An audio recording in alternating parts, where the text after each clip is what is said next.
start off, I'm delighted to welcome Rachel Hart. So when Rachel's notes came up, it said Rachel Hart, Head of Life. I'm thinking quite right, Sue.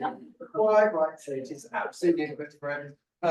The universe and everything, but other parts of the job have since been delegated to other people. It's just like, but so Rachel, Head of Life Advisor at Lady Eleanor Holles School, and she's going to talk to us about a truly whole school approach to well-being, involving all parts of the school community, from the leadership team up to parents. There you are. So not down to parents.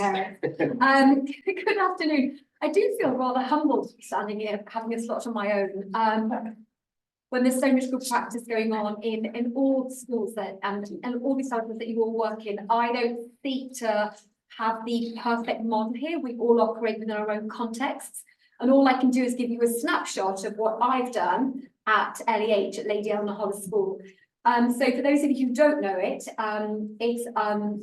it's all girls, it's independent, we're situated in southwest London, it's a relatively affluent area, it's a highly academic girls' school.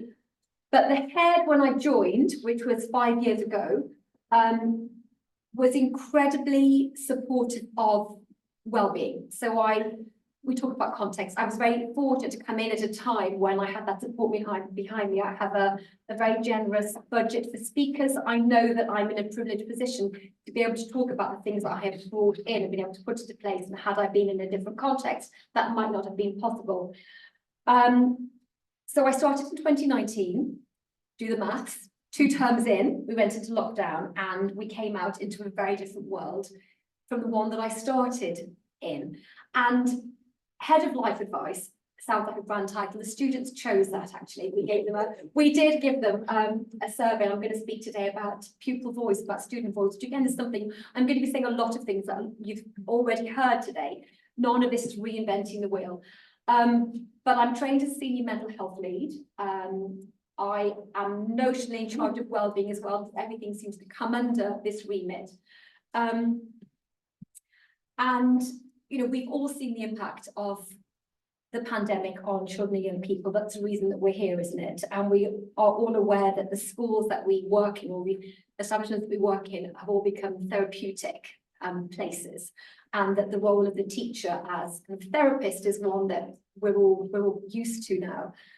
And LEH, along with Alain, so Gavin has just left, but along with Alain, have been the founding members of the Coalition for Youth Mental Health, which is a state school and independent school organisation put together to try and look at and to try and get data together to look at the impact of the pandemic on the mental health of young people.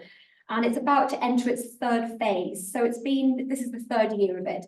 The first year we interviewed a lot of the leaders of or the heads of the charities for young people, NHS policy makers. We spoke to the Department for Education. We spoke to Sarah Jane Blakemore at Cambridge, and we tried to come up with some really evidence-driven proposals that we were hoping that government would take on. So we looked at banning mobile phones in schools. We looked at ring fencing at least 1 hour per week in all schools for PSHE lessons.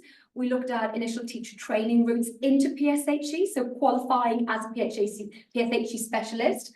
We looked at having a counsellor in every school, and of course a lot of this is going to be budget driven, but this was our ideal. And then the second iteration, the second round, second report from the Youth Mental Health Coalition involved looking at good practice in schools. So we looked at leading a mentally healthy school, we looked at teaching in a mentally healthy school, and we looked at studying, learning in a mentally healthy school. And we all were tasked with going off and visiting schools around the country and pulling together a report that had lots of case studies of things that were going on. So we looked at Gavin's Wellbeing Centre, not where they were digging the holes, but the Wellbeing Centre. Actually, we weren't digging the holes because we were just building it at the time. The Wellbeing Centre over at Alain. So we went again just to look at what we saw that really worked, was really effective. And again, pupil voice was something that featured very strongly there. So as well as being head of life advice, I'm also the mother of 4 daughters, 2 of whom were in their teenage years during the pandemic. And I think my family, like so many other families, did not come out of the pandemic unscathed. And I think that's really, my experience has really informed me in terms of my approach at school. I also, prior to taking on this role, trained for a year in the Tavistock, trained in child, adolescent and family mental health and wellbeing. And again, that has enabled me to kind of look at this through a therapeutic lens, or look at this role through a therapeutic lens. And when I was thinking about what I would say, I put together a list of C's. I'm quite keen on my alliteration. I put together a list of C's, and I could have carried on. Of course, I should have started with context, but context really is culture. So when I came into LEH, being head of PSHE, as it was in my first year there, is not necessarily the most straightforward of roles, because it's a whole school role, but so much depends on the culture of the school and how it sits within that. And again, I was very fortunate in that I think it was felt that PSHE needed a rebrand, the name change of name gave that, but it also underpinned everything that we did. And that then became really important when we went into lockdown, in terms of communicating with parents, in terms of the role of the staff, and in supporting the student. I came into a school where we already had a wellbeing day. So we have a day in October every year where the whole school comes up timetable. The senior school and the junior school is attached to us. The school Wi-Fi is turned off. All the students take part in activities. The staff take part in activities. We take mental health really seriously at LEH. And the girls, unsurprisingly, love Wellbeing Day. And the request is generally to have one a term for Wellbeing Day. But I came into that space, so there were things already set up for me. And again, like I said, I had to budget. So the rest of it was really for me to create from that foundation. We had 2 counsellors, we still do have 2 counsellors who are full-time. And it wasn't difficult to comprehend in that first year what was going on, and what was going on in terms of massive unforeseen societal changes. And of course, lockdown was followed by George Floyd, Black Lives Matter, everyone's invited. And you look today at eco-anxiety, you look at the war in Gaza, there are changes happening constantly for our young people that are anxiety inducing, and being aware of that has allowed me to inform, as it has all of you, I know, to inform the kind of materials that we use and how life advice is approached in the school. I very much see life advice as a hugely collaborative role, and schools are only ever as good as the sum of their parts, and it's not something that I begin to think is solely my role. We are all invested in the well-being of our students. So collaboration for me comes down to, knowing that I've got a new teacher in the psychology department who is studying for a master's in positive psychology and really wants to deliver the brainwave lessons to lower 6 next year. Brilliant. It's knowing that the head of drama who's come back from maternity leave has gone part-time, really wants to get involved and bring some workshops to students. Great, let's match her up with the eco reps, and they can run a session on sustainable period projects in lower 6. It's just knowing who you have on staff, playing to their strengths and making sure that they will feel like they are part of what is life advice, part of this really wide-ranging curriculum. We are part of a community, and I always saw, and of course, if I didn't see that when I started, lockdown certainly showed me that, the blurring of boundaries between school and home that lockdown created has meant that so much of the anxiety we see amongst our students is actually parental anxiety. Children are so porous, they soak it all up, they come to school, and this is before we look at what's happening economically, socioeconomically since the pandemic as well. So a lot of the anxiety is certainly parental anxiety. So I set about really trying to manage that, trying to make the parents feel that they were sending their pupils or their children back into a safe space, and supporting the parents. I've tried to be really creative, and I've tried to kind of go to where the students are. So if that means that I'm creating lessons for year 9, looking at what it means to be a girl today, and I'm talking about the cultural phenomena of last year, and I'm looking at Barbie and the Eras tour, and I'm doing something on that. I'm speaking their language. They're going to be far more engaged if I can give them something that they understand from the get-go. Similarly, if I'm creating lessons using clips from normal people and doing that with sixth form on consent and communication and relationships, then that really lands well with them as well. Having seen Inside Out 2 over the weekend, my next idea is to create some lessons around anxiety. Of course, that switch that's flicked when young people, particularly girls, hit puberty and they go from thinking, as Riley does, and Inside Out 2, that core belief, I'm a good person, to I'm not enough, I'm not good enough. And if you haven't seen Inside Out 2, my goodness, it's just the most compelling, powerful portrayal of anxiety on the screen. It completely destroyed me. So there are things that are already there that we can use, and I have tried to use. CPD, things are changing all the time. The most valuable CPD I've attended this year has been in neurodiversity, and I don't think we can begin to overlook the massive overlap between neurodiversity and mental health, particularly anxiety. And I think that, again, schools are going to be at the coalface, we've used that word today already, at the forefront of managing that. I think we're just starting off to see a huge tsunami of the impact of neurodiversity in schools. Change, always new challenges, as I've already said, and being prepared for those, and to listen to the pupils, to always have them at front and centre, but to hear about what they're experiencing in terms of change, and having conversations. We've been speaking about the importance of enabling students to have a vocabulary around emotional literacy, to kind of know themselves, to be able to advocate for themselves and their needs, what they're going to have to do in the workplace. So I'm quite passionate about pupils having pupil passports, and I'll show you some examples of those in a second, to enable teachers to understand what it is that they need, so that we can hit that sweet spot, as they will need to do in many organisations when they go into the workplace later, in terms of having wellbeing passports and requesting accommodations for themselves. And I think I probably should have put the word connection up there, because I think all of these, when done well within a collaborative team, all connect hopefully really well together and keep the students at the centre. So when we got to 2021 and we were back in school, I created this, and this went home to all families, and it was very, as we all are here, very keen to equip the young people that we work with a toolkit to manage themselves and to manage their lives. And the wellbeing toolkit that I put together, I should have said actually on the communications earlier, I work very closely with the marketing department to make sure that everything goes where it needs to, and the parents receive it, and they hear it and they read it. But within the toolkit, I was really keen for parents to see this is all part of helping the parents managing parental anxiety as students are coming back post-lockdown, to help the parents to see what we were doing at LEH. One thing I set up in lockdown was, I said like alliteration, Wellbeing Wednesday webinars.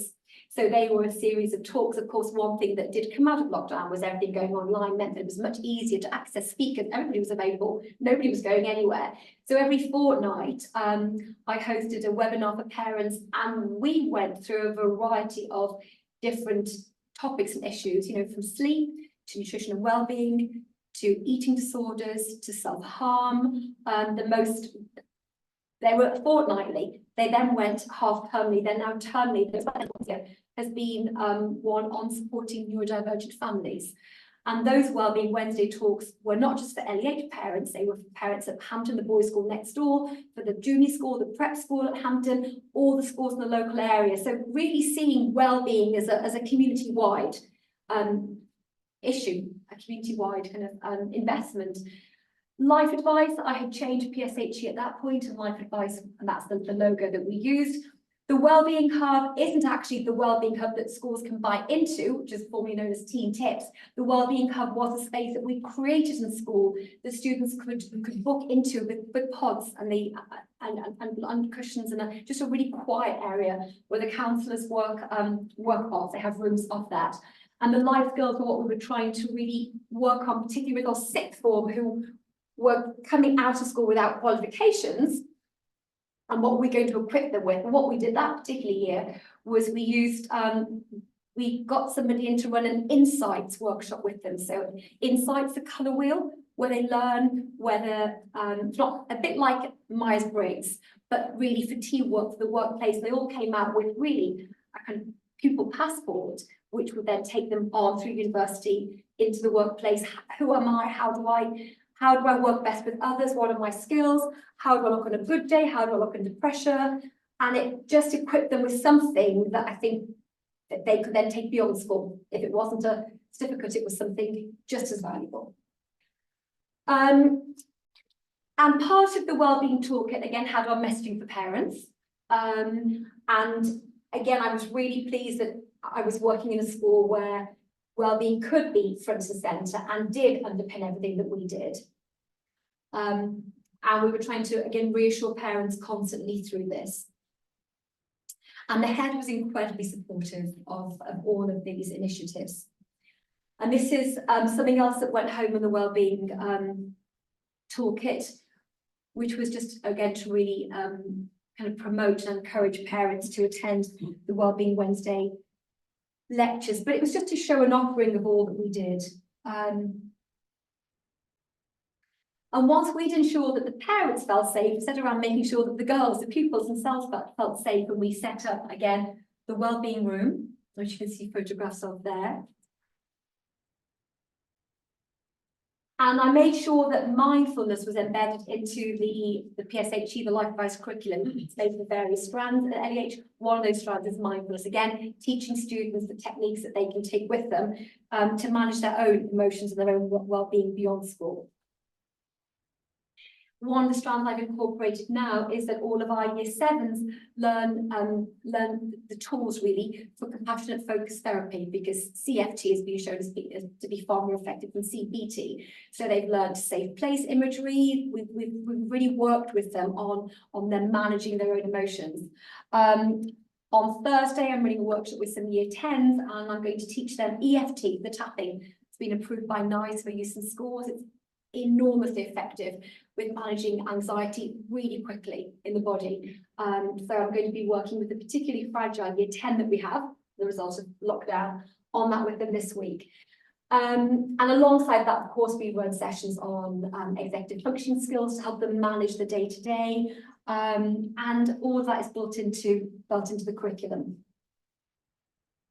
I should have said that life advice lessons, we have a 45-minute form tutor-led lesson once per week on a Wednesday afternoon, and they also have at least two form tutor slots in the morning of 15 minutes. So they really have an hour and a quarter of PSHE, of life advice time per week, and I'm aware that's a privilege.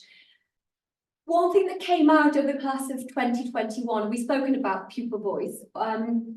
Those leavers really wanted to leave a legacy. They felt like so much agency had been taken away from them, and they weren't wrong, and they wanted to feel as though they had some say in what happened next for the school. And I started to create and train up, create a peer mentor system and train up students from lower six going into upper six. So I've just trained up my 4th cohort for that, to work with the students for next year.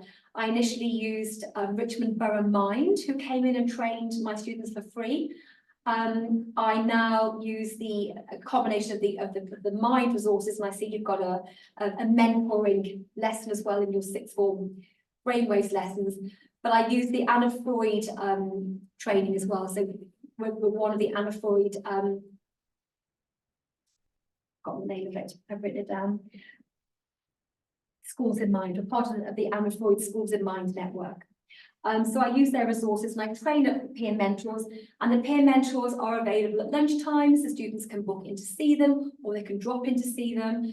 And they work with the individual year groups or the form groups as well. And they do some incredible work. I think they have a far greater reach than we do, because what they say is just so much more relevant. They have the experience that's so much closer to them. As I was putting together slides for today, I came across actually something that the peer mentors had created for the upper 4, which is our year 9.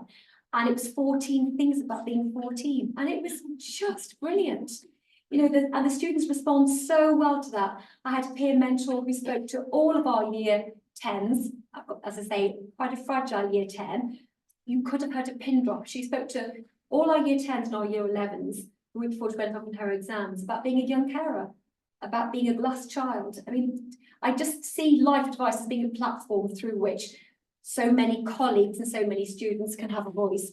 But the lessons that the peer mentors have run have been incredibly effective. We've also done a lot of work with Hampton next door. So we've had the boys and the girls matched up, delivering lessons, same lessons to year 8 and to year 9, just to try and provide a bridge between the schools that we can then build our RSE programme onto and help them with their relationships later.